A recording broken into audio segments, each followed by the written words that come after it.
여러분 안녕하십니까? 최근 평양을 방문하고 돌아온 러시아 하원 의원들이 북한이 또다시 장거리 미사일 발사를 준비 중이라고 북한 관리의 말을 인용해 전했습니다. 청와대는 구체적인 징후는 포착되지 않았지만 노동당 창건일을 앞둔 북한이 추가 도발할 가능성이 있다고 보고 동향을 예의주시하고 있습니다. 첫 소식 윤지훈 기자입니다. 최근 북한을 방문한 러시아 하원 의원들의 모습입니다. 김일성 생가가 있는 만경대와 주요 시설을 둘러본 방문단은 이수용 노동당 외교 담당 부위원장과 회담도 가졌습니다. 두 당 사이의 친선 관계를 가일층 강화 발전시켜 나갈 데 대해서 언급했습니다. 방문단은 귀국 직후 언론과의 인터뷰에서 북한이 더 강력한 장거리 미사일 시험을 준비하고 있다고 전했습니다. 러시아 하원 국제문제위원회 소속 안톤 모로조프 의원은 미사일 사거리가 12,000km에 이를 수 있다며 북한은 미국 서부 해안을 타격할 수 있는 근거로 수학 계산까지 제시했다고 말했습니다. 또 북한이 탄두 대기권 재진입 기술과 탄두 조종 기술을 확보하고 있다고 했다면서 조만간 또 한 차례의 장거리 미사일 발사 시험을 준비하고 있고 분위기도 상당히 호전적이었다고 덧붙였습니다. 내일부터는 북한의 김정일 노동당 총비서 추대 20주년과 미국의 연방기념일인 콜럼버스 데이, 그리고 북한의 노동당 창건일 등 양국의 주요 정치 일정이 이어지는 만큼 추가 도발 가능성이 더 크다는 게 우리 정부의 판단입니다. 청와대는 아직 구체적인 도발 징후는 포착되지 않았지만 국가안전보장회의를 비상가동하면서 상황을 예의주시하고 있다고 밝혔습니다. MBC 뉴스 윤지윤입니다. 북한의 자금줄 역할을 하고 있는 40여 개의 기업이 여전히 미국의 제재 대상에서 제외됐다는 유엔 조사 결과가 나왔습니다. 트럼프 미국 대통령이 밝힌 폭풍 전 고요 발언의 의미를 놓고는 여러 해석이 나오고 있습니다. 워싱턴 현원섭 특파원입니다. 유엔은 북한과 중국, 말레이시아 등 국적의 기업 57곳을 북한 핵과 미사일 개발의 자금줄로 파악하고 있습니다. 그런데 이 가운데 43곳이 여전히 트럼프 정부의 제재 명단에 포함되지 않고 있다고 월스트리트 저널이 보도했습니다. 대표적 기업은 글로콤과 원방무역, 베스트윈 무역 등입니다. 글로콤은 북한 정찰 종국 기업의 위장업체로 말레이시아에서 군사 부품을 조달해 북한에 보내고 있는 것으로 드러났습니다. 원방무역은 북한 최대 석탄 운송업체로 역시 정찰 종국이 운영하고 있습니다. 또 중국 기업인 베스트윈 무역은 지난 8월 이집트 인근 바다에서 북한제 로켓 수류탄 3만 발을 싣고 있다가 이집트 당국에 적발됐습니다. 유엔 대북제재조사단은 국무부가 이들 43개 기업을 제재 명단에 포함하도록 미 의회를 통해 압박하고 있습니다. 폭풍 전 고요라는 말을 의미심장하게 내뱉은 트럼프 대통령은 이틀째 발언의 의미를 함구했습니다. Mr. President, what did you mean by calm before the storm yesterday? What did you mean by that? Thank you very much. You'll find out.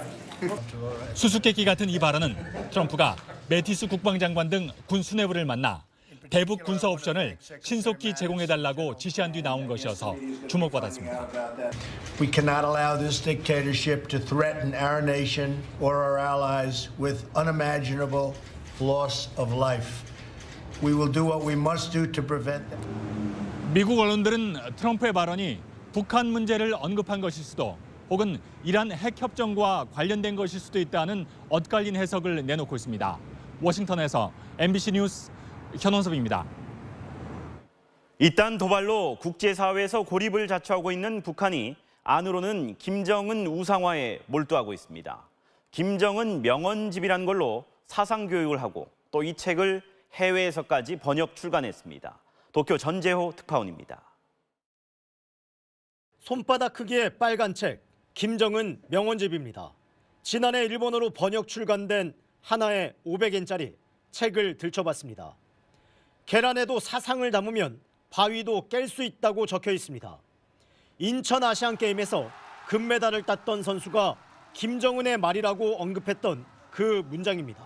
달걀에다 사상을 재우면 바위도 깰 수 있다고 말씀하셨습니다. 사람이 돈에 빠지면 국가와 민족도 주저없이 배신하게 된다는 발언도 담겼습니다. 명품 시계와 양주 등을 수입하고 있는 북한 고위층의 모습과 비교됩니다. 인민을 금방석에 앉게 하겠다는 마치 선거 공약 같은 발언부터 사람은 눈으로 웃고 눈으로 말한다는 모호한 발언까지도 자칭 명언집에 실렸습니다. 핵과 미사일에 몰두하는 것을 정당화하려는 듯 군사력이 약하면 자주권과 생존권을 보호할 수 없으며 제국주의자들의 놀이개와 먹잇감이 된다는 말도 명언에 포함됐습니다. 이 책에 담긴 34살 김정은의 발언 431개 문장은 북한에선 사상교육에 쓰이고 있다고 합니다. きちんと学ばなければならないと反発っていうんですかね、それを肯定しない人たちは国家反逆罪というような形でこれはものすごい厳罰に処されると。 국제사회에서 고립되고 있는 김정은은 내부 결속을 목표로 자신의 우상화 사업에 더욱 힘을 쏟을 거란 분석이 나오고 있습니다. 도쿄에서 MBC 뉴스 전조우입니다. 추석 연휴 8일째인 오늘 귀경과 나들이 차량이 몰리면서 전국 고속도로 상행선 곳곳에서 정체가 이어지고 있습니다. 경부고속도로는 부산에서 서울까지 5시간 30분, 호남고속도로는 광주에서 서울까지 4시간 20분, 영동고속도로는 강릉에서 서울까지 3시간 10분이 걸릴 것으로 예상됩니다. 한국도로공사는 하행선 정체는 대부분 해소됐지만 상행선은 자정쯤 풀릴 것으로 전망했습니다. 택시를 타고 내리던 승객들 사이에서 벌어진 시비가 살인 사건으로 이어졌습니다.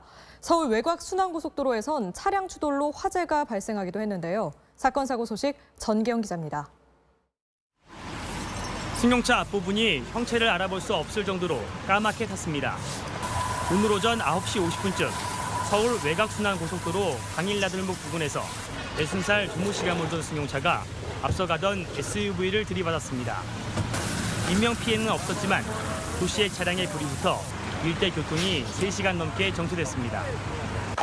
서울 중랑경찰서는 여중생인 딸의 친구를 살해한 뒤 시신을 유기한 혐의로 체포된 35살 이모 씨에 대해 구속영장을 신청했습니다.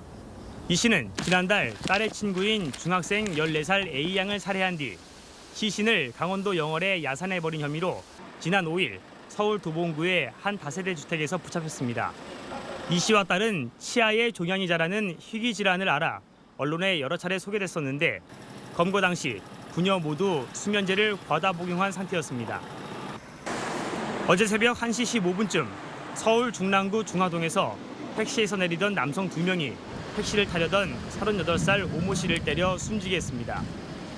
경찰은 용의자 2명과 오 씨가 서로 어깨가 부딪혔다며 시비를 벌였다는 목격자 진술과 CCTV 영상 등을 토대로 용의자들의 행방을 쫓고 있습니다. 고속도로 휴게실 화장실에 폭발 위험성이 있는 물체를 설치하고 협박한 41살 서모 씨가 경찰에 체포됐습니다. 서 씨는 어제 저녁 7시 40분쯤 88고속도로 대구 방향 죽산휴게소 남자 화장실에 비비탄 총기 충전용 가스통 10개를 묶어둔 뒤 20일까지 개성공단에 전기를 공급하지 않으면 대한항공을 폭파하겠다는 글을 남긴 혐의를 받고 있습니다.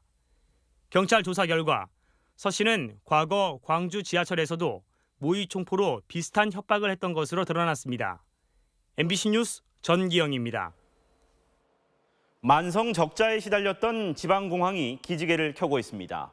저비용 항공사의 공격적인 국제선 노선 확대 덕분인데 아예 지방공항을 근거지로 삼는 신생항공사까지 생겨날 태세입니다. 정영훈 기자입니다. 만성 적자를 면치 못했던 대구국제공항.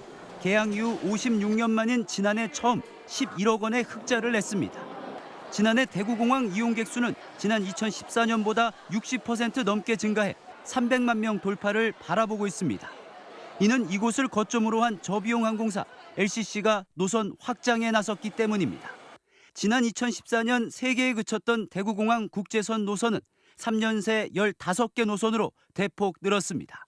최근에 LCC가 지방공항을 거점으로 일본이나 대만 등으로 국제선 운항을 대폭 늘렸고 국내 노선도 크게 확장했기 때문에 지방공항이 크게 성장할 수 있었습니다. 국내 6개 LCC의 국제선 여객 수송 분담률은 지난해 처음 30%를 넘었습니다. 매출과 영업이익도 크게 늘어 지방공항과 윈윈 관계를 이어가고 있습니다. 이런 가운데 양양과 청주공항에 터를 잡겠다는 신생항공사 2곳이 정부에 사업 면허를 신청했습니다. 185억 원의 자본금과 320억 원의 투자 확약을 받아놓은 상태고 이들 업체를 포함해 모두 6개 LCC가 대구와 경남 등 지방을 주거점으로 시장 진입을 추진하고 있습니다. 현재 기존 6개 업체에 더해 국내 LCC가 최대 12개까지 불어날 수도 있는 겁니다. 소비자 입장에서 보면은 편익이 늘어난다고 할 수 있죠. 운임이 낮아질 수 있고 서비스가 차별화된 서비스를 받을 수 있고요. 하지만 출혈 경쟁을 우려하는 목소리도 있습니다. 저희 나라보다 인구가 20배 이상 많은, 20배 이상 많은 인도 같은 경우도 6개고요. 그다음에 2배 이상 많은 일본 같은 경우도 6개이기 때문에 최근 국토부는 추가적인 검토가 필요하다며 신생 LCC의 심사 기한을 연장했는데 어떤 결론이 내려질지 주목됩니다. MBC 뉴스 정영훈입니다. 가정 간편식 시장이 커지면서 제과점에서 스테이크도 팔고 파스타도 파는 시대가 됐는데요. 1인 가구가 늘면서 생겨난 현상인데 간편식이 더욱 다양화, 또 고급화되고 있는 것도 특징입니다. 장유진 기자가 보도합니다. 제과점에서 간편식 햄버거 스테이크를 골라 전자레인지에 3분 정도만 데우면 요리가 완성됩니다. 간편한 건 물론 값도 싸고 맛도 집밥 못지않습니다. 학생들이 이제 자신이 가진 어떠한 자금 선에서 해결할 수 있는 좀 든든하고도 고급스러운 식사가 될 것 같아요. 이 베이커리 업체는 직영점에서만 팔던 가정 간편식 판매를 최근 전 매장으로 늘렸습니다. 주방장은 물론이고 조리 설비 없이도 파스타나 그라탕 같은 다양한 메뉴를 내놓을 수 있는 게 장점입니다.